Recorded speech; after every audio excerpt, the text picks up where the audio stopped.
प्रदेश में चुनाव नजदीक हैं और ऐसे में अब राजनीतिक गलियारों में जुबानी जंग भी तेज होने लगी है। इसी कड़ी में इन दिनों आम आदमी पार्टी और बीजेपी के बीच 5 अच्छे कामों को लेकर भी चुनावी जंग छिड़ती दिखाई पड़ रही है, जिसको लेकर आम आदमी पार्टी ने खुलेआम बीजेपी को चुनौती देते हुए 5 अच्छे काम गिनाने की बात कही, जिस पर कैबिनेट मंत्री मदन कौशिक ने 5 की जगह बीजेपी के 100 काम गिनाने की बात कही थी, जिसको लेकर आज आम आदमी पार्टी के प्रदेश कार्यालय में प्रेस कॉन्फ्रेंस की गई, जिसमें आप उपाध्यक्ष रजिया बेग ने दिल्ली के डिप्टी सीएम मनीष सिसोदिया के उत्तराखंड आगमन की जानकारी दी। इस दौरान उन्होंने बताया कि डिप्टी सीएम कैबिनेट मंत्री मदन कौशिक से प्रदेश में किए 5 अच्छे कामों को लेकर डिबेट करेंगे। साथ ही दिल्ली मॉडल पर डिबेट और दिल्ली के विकास को दिखाने के लिए मदन कौशिक को 6 जनवरी को दिल्ली भी आमंत्रित किया गया है। धन्यवाद हैं आप। और उत्तराखंड सरकार ने चैलेंज को स्वीकार किया था। उत्तराखंड की जनता के लिए वो काम कौन से 5 काम किए गए उत्तराखंड की जनता के सामने ही बताए जाने चाहिए, कहीं कोई भटकाव नहीं है। दिल्ली में किसको बताने जाएंगे? उत्तराखंड में अपनी जनता के सामने कहे ना कि हमने तुम्हारे लिए ये 5 काम किए हैं। हम तो 5 ही पूछ रहे हैं सिर्फ।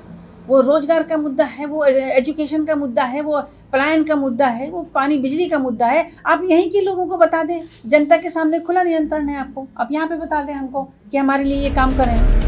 वहीं इस दौरान रजिया बेग ने कांग्रेस पर भी जमकर हमला बोला। उन्होंने कहा कि लॉकडाउन के समय आम आदमी पार्टी ने जनता के विकास के लिए काम किया और कांग्रेस उस दौरान आंखें मूंदे बैठी थी। साथ ही उन्होंने बीजेपी पर भी जमकर हमला बोलते हुए सीएम त्रिवेंद्र को 0 वर्ग सीएम बताया। कांग्रेस का तो एक ही मुद्दा है कि और क्या बात, लॉकडाउन के समय जो काम अरविंद केजरीवाल जी की सरकार ने दिल्ली से लेके तमाम दुनिया भर में किए हैं, कांग्रेस की आंखें बंद थी उस समय, देखा नहीं आंखें खोल के, और आज भी देखें। आजकल तो सब कुछ सोशल मीडिया में है, सब कुछ कागजों में है, देखें उसको, आंख खोल के देखें कांग्रेस की। जितना अरविंद केजरीवाल जी ने काम किया है, मैं कहती हूँ मौजूदा सेंट्रल गवर्नमेंट ने नहीं किया उतना काम। वहीं इस दौरान रजिया बेग के साथ प्रेस वार्ता में मौजूद आप प्रवक्ता संजय भट्ट ने भी कई महत्वपूर्ण बिंदुओं पर बात की। दिल्ली में उत्तराखंड के लगभग 30 से 40 लाख लोग रहते हैं और बीच में लॉकडाउन लगा। लॉकडाउन के दौरान वो लोग अपने गांव-गांव, गली-गली, शहर-शहर, मोहल्ला-मोहल्ला, सीमांत जिलों तक अपने घर वापस आए।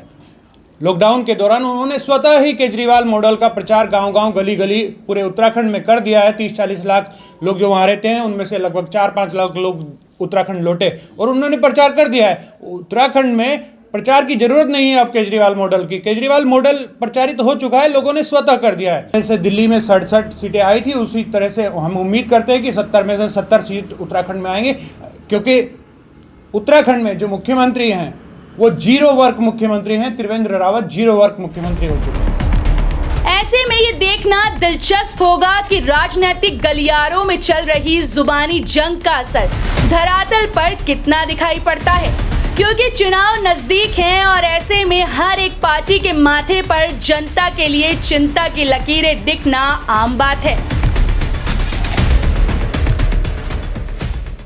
हर खबर में होगी हमारी नजर। खबरों से जुड़ने के लिए हमारे चैनल को सब्सक्राइब करें और बेल आइकन दबाना ना भूलें।